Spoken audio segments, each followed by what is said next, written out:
Hey, I'm getting a little sick, so pardon if my voice sounds a little weird or whatever. But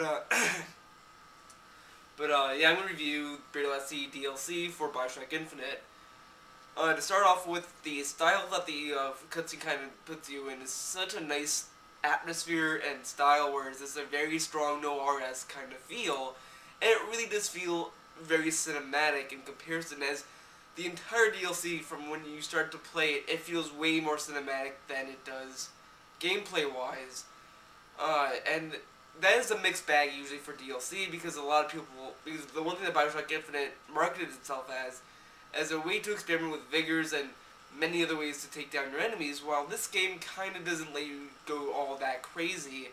And some of the plasmids you unlock in this game are the stuff that you've already seen before, so you don't really get a sense of these being exactly new or interesting plasmids at all in comparison with the other stuff that you see in the game or in games before it.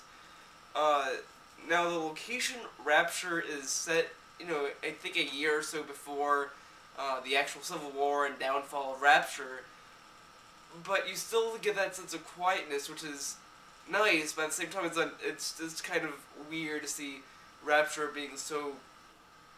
It's an only weird experience when you go to Rapture, because it's kind of a mix of Columbia and Rapture put together, but you still get that sense of that Bioshock 1 feel. It still has that Bioshock 1 atmosphere to it, and which is very captivating and very hooking. But there's still a lot of stuff that's being held back. The amount of area that you can explore is so small and linear that it's to the point where you don't even uh, feel anything for Rapture, where you just feel like that you're just trying to get to point A to point B, and it just becomes this monotonous sense of fetch quests rather than doing an actual mission. There's a part of the game where you have to close 6 vents, and then you leave one open, so the person you're trying to find can be heated out. And that to me that didn't really feel like a Bioshock mission. It felt more like a Zelda mission trying to get to a dungeon or something. It just felt like very bland and lame, and it doesn't really do anything with the story. But the story itself is still interesting and still captivating, but everything in between the beginning and the end just seems to fall flat. There are some hints to what you see in Bioshock 1, but overall it's nothing that's too captivating. But the gameplay is a surprisingly sharp turn from what the actual main game is, where you spend the majority of the time actually sneaking around corridors and hiding behind corners, trying to lay down your attacks well coordinated so you don't get a lot of people after you. You're also surprisingly scarce on ammo, so you can't really find a lot of ammo pickups in this game, which is part of my hang-up with this DLC. I get the idea of having scarce ammo, and that really heightens the tension.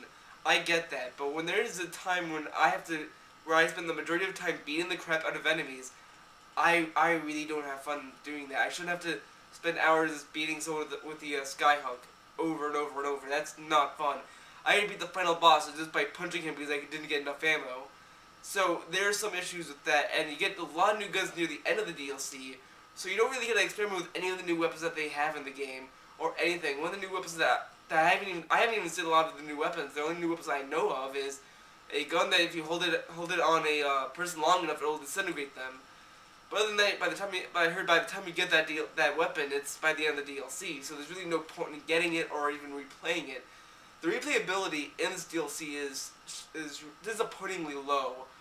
Once you beat it, you'd have no urge to go back to it unless you really want to see what happens in the story.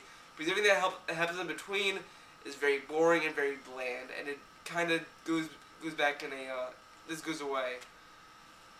The ending, I really did like the ending. The ending I thought was the highlight of this DLC, but as a whole, the DLC is kind of short from what I was expecting.